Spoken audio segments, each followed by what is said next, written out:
Hi friends, welcome back to my channel. இன்னைக்கு நம்ம பார்க்க போறதுங்க SBB Silks collectionsல ஹேங்கர் saree collection கொஞ்சம் பார்க்கலாங்க.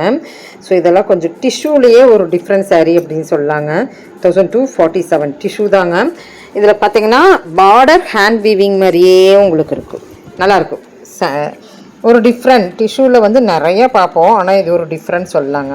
லெனினும் இல்லாமல் டிஷ்யூ ஃபுல்லாக டிஷ்யூவும் இல்லாமல் இது ஒரு டைப் ஆஃப் டிஷ்யூவாக இருந்தது. ஒரு டிஃப்ரெண்ட் saree வேர் பண்ணணும்னு நினைக்கிறவங்க இந்த saree நீங்கள் பார்க்கலாங்க.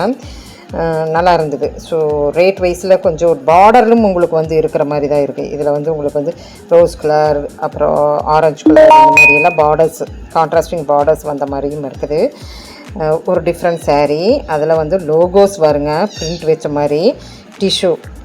ஸோ நல்லா இருந்ததுங்க, ட்ரை பண்ணி பாருங்கள். 1200 ஆரம்பித்து நம்மளுக்கு இருக்குது. ஸோ இந்த மாதிரி மடிப்பு வந்தாவே நம்மளுக்கு கொஞ்சம் அந்த வெயிட்ஃபுல் saree அப்படின்னு சொல்லுவாங்க. நல்லாயிருக்கு பாருங்கள். ஸோ நிறைய இப்போ ஆஃபருக்கு மேலே ஆஃபர் போயிட்டுருக்கு நம்ம SBB Silksல. ஸோ இப்போ தான் மெகா சேல்ஸ் 1 hour சேல்ஸ் வந்து ஃபஸ்ட் வீக் முடிஞ்சிருக்கு. இன்றைக்கி கொடுப்பாங்களாங்கிறது நான் மறுபடியும் நான் உங்களுக்கு சொல்கிறேன். 27th 11, ஸோ நவம்பர் 27th பார்த்திங்கன்னா 5 to 6 kurti collections at 115 to 1 hour sale போட்டிருக்குறாங்க. ஸோ இந்த வீடியோ இன்றைக்கி வருதுன்னா நாளைக்கு அப்போது. ஸோ பார்த்துக்குங்க, நவம்பர் 27th இந்த வீடியோவுக்கு. ஸோ 1 hour சேலாக குர்தி சேல்ஸ் போகுது 5 to 6ங்க. ஸோ பார்த்தவங்க பாருங்கள், நல்லாயிருக்கு பாருங்கள். நான் சொன்னலைங்க, நல்லாயிருக்கும் வேர் பண்ணும்போதுன்னு. இதெல்லாம் ஒரு டிஃப்ரெண்ட்டாக தெரியும். இந்த சாரியெல்லாம் டபுள் டோனில் இருக்குது பாருங்கள்.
ஃப்ரெண்ட்ஸ் இப்போ இந்த கலெக்ஷன்ஸ் எல்லாம் உங்களுக்கு பிடிச்சிருக்குன்னு நினைக்கிறேன். பிடிச்சிருந்துன்னா சின்னதாக ஒரு லைக் பட்டன் கொடுத்துருங்க. டிஷ்யூலேயே ஒரு செக்குடு அதே பேட்டர்ன் தான், அதே மாதிரி வர சாரீஸ் தான். கொஞ்சம் உங்களுக்கு அந்த ஃபேப்ரிக்கும் இந்த ஃபேப்ரிக்கும் கொஞ்சம் டிஃப்ரென்ஸ் இருக்குது. தேங்க்யூ ஃப்ரெண்ட்ஸ், தேங்க்யூ ஃபார் வாட்சிங்.